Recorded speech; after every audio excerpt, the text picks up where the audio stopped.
face à face à Monsieur Laurent Sokoko. Laurent Sokoko, Double King, mesdames et messieurs. On est en direct.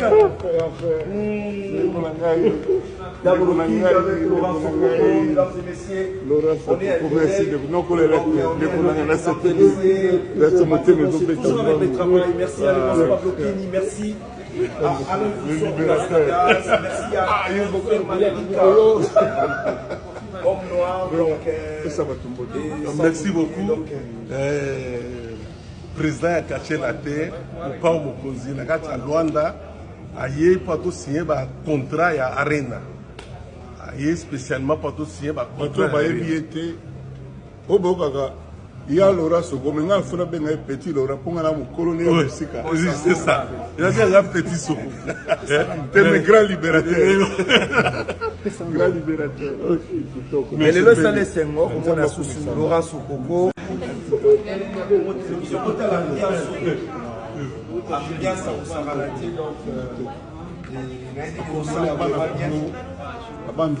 Le 30 Joseph Pélan jour le Seigneur. Kofi Olomide. Sokoko Laurent pour dans le coup de Congo. On a liberté à la Congolais, y compris bateau avec la musique. Ok, les abonnés, nous avons la musique et zombie na poto. Premier conseil, ils allaient attacher la vie à Kofi Olomide. Dans l'histoire d'Angola, drapeau d'Angola et Pepa, dans la Europe, pour la culture. Ils sont dans le drapeau du Congo et vous allez essayer de vous.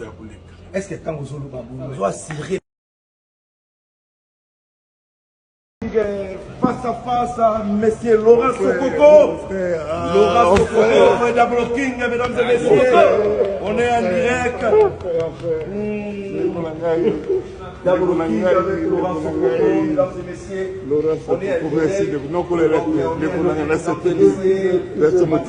Toujours avec les travailleurs. Merci à l'Alliance Pablo Kini, merci. Merci à Homme Noir. Merci beaucoup. Président a caché la terre, au pas au Mokozi, na kati ya Luanda, aye pato signé un contrat à Arena. Aye spécialement pato signé un contrat à Arena. Il y a Laura Soko, mais il y a un petit Laura pour un colonel. Oui, c'est ça. Il y a un petit Soko. C'est un grand libérateur. Grand libérateur. Mais le salé c'est mort, on a sous Laurent Sokoko.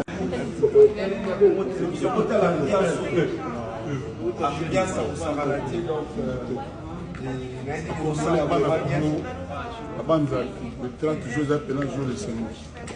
Kofi Olomide. Sokoko Laurent pour dans le coup de Congo. On a liberté à la Congolais, y compris bateau avec la musique. Ok, les abonnés, nous avons musique et zombie na poto. Premier conseil, ils allaient attacher la vie à Kofi Olomide. Dans l'histoire d'Angola, drapeau d'Angola et Pepa, dans la Europe, pour la culture. Ils sont dans le drapeau du Congo et vous allez essayer de vous. Est-ce que quand vous avez assuré